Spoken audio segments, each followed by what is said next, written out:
जहां मन जाए वहां से हटा के नाम में लगाते रहिए। अभ्यास योग युक्तेन चेतसा नान्यगामिना। जब तुम्हारा चित्त, तुम्हारा मन जाएगा तो जिस वस्तु में जाएगा, जिस व्यक्ति में जाएगा, सही मानिए उसमें भगवान है।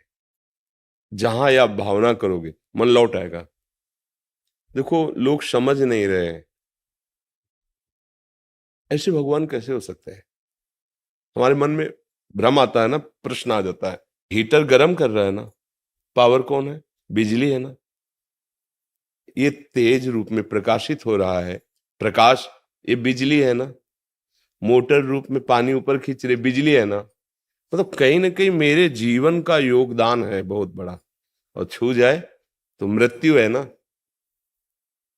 भला जो जीवन दे रही वो मृत्यु कैसे हो सकती है?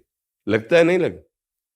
तो अगर आप जानते हैं बिजली के प्रभाव को और बिजली की महिमा को, तो आप कहोगे कोई ये बात, इसमें प्रश्न की जरूरत ही नहीं है। उसका प्रभाव छुओगे तो मार देगी, और प्रयोग करोगे तो जीवन दान दे देगी। प्रकाश दे रही, पानी दे रही, मशीनें चल रही हैं, फ्रिज में ठंडा कर रही है, हीटर में गर्म कर रही। यंत्रों के प्रभाव से बिजली का बहुत रूप देखा जा रहा है, पर बिजली तो एक रस है ना। ऐसे ही त्रिगुण स्वभाव से ये लीला, कोई राक्षसी स्वभाव वाला, कोई राजसी स्वभाव वाला, कोई सात्विक स्वभाव वाला, कोई भगवत स्वभाव वाला, लेकिन बिजली सब में एक ही है। पावर, भगवत शक्ति सब में एक ही है। अगर उसको जान जाओ तो अमर हो जाओ। बस उसी को जानने के लिए मनुष्य शरीर मिला है। तो जहां मन जाए, मत्तः परतरम नान्यत किंचिदस्त धनंजय। हे धनंजय, मेरे सिवा किंचन मात्र कुछ नहीं है। भगवान के मानी संख्या आपको लग रहा है ये दुष्ट है, ये राक्षस है, ये पापी स्वभाव वाला है, ये गंदा है, ठीक है, धैर्य रखिए। आप सवाल में मानी संख्या लिखिए कि इसमें भी प्रभु है। हम ये नहीं कह रहे यही प्रभु है, वास्तविक यही प्रभु है, पर आप लिखिए इसमें भी प्रभु है, इसमें भी प्रभु है। और नाम जप कीजिए। जहां जहां मन जाए वहां से हटाइए, और जहां जहां मन जाए वहां प्रभु की भावना कीजिए। दोनों स्थिति में एक दिन अज्ञान नष्ट हो जाएगा और आपको दिखाई देगा जित देखूं तित श्याम मैं वही है। बस ये बड़ा विचित्र नाटक चल रहा है। बिना भगवान की कृपा के भ्रम नहीं जा सकता। जासु कृपा सब भ्रम मिट जाई, गिरजा सोई कृपालु। या रहस्य रघुनाथ कर बेग न जाने कोई, जो जाने रघुपति कृपा सपने मोहन। सच्ची सच्ची बड़ा नाटक चल रहा है। एक नाटक अनेक रूप में कर रहा है, इसलिए समझ में नहीं आ रहा। और वही आपका भी स्वरूप है, पर आप भ्रमित हैं इसलिए नहीं समझ पा रहे। नहीं, हमारा स्वरूप ही है शांतम शाश्वतम अप्रमेय, जो हमारे प्रभु का स्वरूप है ना। प्रभु का स्वरूप जब हम गाते हैं तो शांताकारम और भुजग शयनम। सांप देख के डर लगता है, और सरकार सोकार है, अनंत फणधारी भगवान शेष की सया में।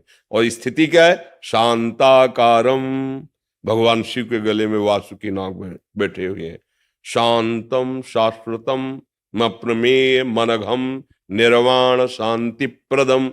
हमारा मोक्ष स्वरूप है, मुक्त, कोई न बांधा है न बांधेगा, शांत स्वरूप है, अप्रमेय उपमा रहित है, अक्लेद्य अशोष्य अदा है। हमारा स्वरूप है, हमारा स्वरूप। शरीर भाव को लेकर के हम सब फंस गए हैं। अब इतनी मलिनता है कि ये बात समझ में नहीं आ सकती। भला क्रूर दुष्ट पापी में तुम भगवान देख सकते हो क्या? गर्मी फेंक रही वही ठंडी फेंक रही, समझो ना। वही पावर गर्म, वही पावर ठंडा। जो ठंडा है वो गर्म कैसे हो सकता है? जो गर्म है वो ठंडा कैसे हो सकता है? ये यंत्र के प्रभाव से पावर दोनों में समान है। जो साधक है, उपासक है, भक्त है, वो तत्व देखता है, वो स्वभाव के अनुसार अलग अलग पावर का प्रयोग दिखाई दे रहा है वही। जहां ये बात समझ में आने लगे है वही, तो हर स्थिति में शांति, शांति कभी छोड़ेगी नहीं। अभी क्या, अनुकूल हुआ तो थोड़ा हर्षित हो गए, प्रतिकूल हुआ तो शोकित हो गए, अच्छा हुआ तो आनंद का अनुभव हुआ, बुरा हुआ तो क्लेश का अनुभव। इसी स्थिति से ऊपर उठने के लिए साधना की जाती है, आराधना की जाती है। बाहरी कोई छूछा तुम्हें सुखी नहीं कर सकता। बस ये समझ में तुम्हारी हमारी बात आ जाए, तुम खुद सुख स्वरूप हो, तुम विवेक धारण करो, किसी बाहरी वस्तु की आवश्यकता नहीं, आप खुद सुख का दरिया हो।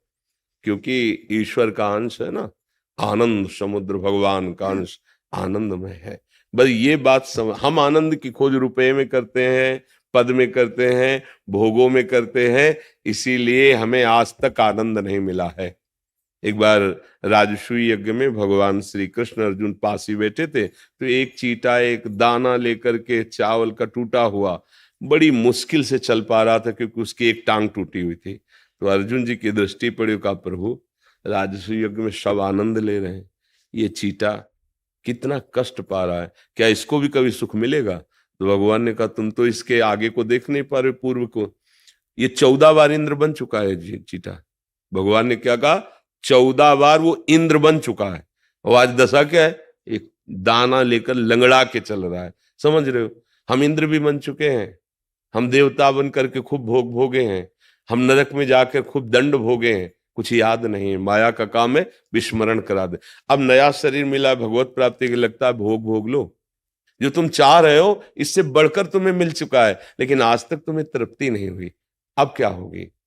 तृप्ति होनी है अंदर से। देखो, जो तुम चाह रहे हो वो तुम्हें मिल जाता है, तो विश्राम मिल जाना चाहिए ना। विश्राम का मतलब आहा अब मुझे नहीं चाहिए, प्रभु मैं जो चाह रहा था वो मुझे मिल गया। क्या ऐसा कभी हुआ है? कभी भी। क्षण भर के लिए तो लगता है, फिर इसके बाद फिर इसका मतलब मन हमारा खुद कह रहा है कि जो मैं चाह रहा हूं वो सही अभी मिल नहीं पा रहा। और देखो केवट जी को भगवान के चरण मिले धोने को, तो भगवान कह रहे हैं कि ये लो प्रियाजू की सियाजू की मुद्रिका, अब कछुनाथ ना, अब पा गया, अब पा गया। मीरा जी नाच रही, पायो जी पायो मैंने राम रतन धन, अब मिल गया। मतलब मेरे मन को विश्राम तभी मिलेगा जब भगवान का भजन होगा, भगवान की अनुभूति होगी, और वो तभी होगी जब हम अभ्यासरत रहे। ये सबकी समझ में नहीं आएगा, इसलिए क्योंकि माइक बुद्धि है। सही पूछो, अगर उस वस्तु और व्यक्ति से भगवान अंतर ध्यान हो जाए तो आप अभी नष्ट करने की सोचने लगेंगे। तो देखो, जैसे पति का बहुत प्यारा शरीर है और मेरे भगवान वहां से अंतर ध्यान हो जाए, कितने मिनट गले लगाओगे? डर लगेगा छूने में, और पैसा दे के नष्ट करवा दोगे। नहीं, पैसा दे के लकड़ी लाओगे और उसकी चिता लगाओगे, और उसे पूछे कि ये जो तुम आग लगाने जा रहे हो ये वही तो शरीर है जिसको आप पति मान रहे थे या पत्नी मान रहे थे या प्रिय मित्र, जो भी मान रहे हो आप? बोले नहीं, वो तो चला गया। कौन चला गया? तुमने उसको जाना? तुमने उसको पहचाना? बोले नहीं। तो जाना तो शरीर को था, इसे गले लगाओ, अब इसे रखे रहो। नहीं नहीं, अब कैसे रख सकते हैं, वो चला गया। अनजाने में भी हम प्यार उससे कर रहे थे। कौन से? जो भगवान अंदर बैठे, जो भगवान का अंश है।